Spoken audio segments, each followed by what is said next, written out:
Sunday স্পেশালে আজকে chicken কষা আর মাছের মাথা দিয়ে মুগ ডাল করেছি।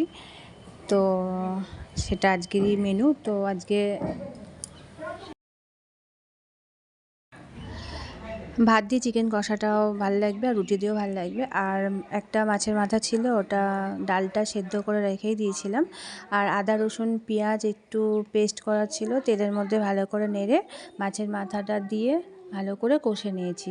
নিয়ে আর সিদ্ধ করা ডালটা দিয়ে একটু নেড়ে ছেড়ে নামিয়ে নেব। আর এই যে আমাদের ডালটা রেডি হয়ে গেছে। আর চিকেনের জন্যে মশলাটা কষে নিয়েছি। কষা হয়ে গেলে এবার মাংসটা দিয়ে দেবো।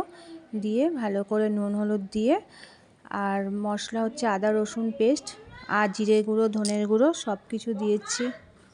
ভালো করে নেড়ে ছেড়ে তো মশলাটা কষে চিকেনটা দিয়ে ভালো করে নেড়ে ছেড়ে আর ঢেকে দেবো। ঢেকে দিয়ে একটু জলটা বেরিয়ে গেছে, তো এর মধ্যে জল দেবো না, জাস্ট একটু আলুটা দিয়ে কষে নেবো।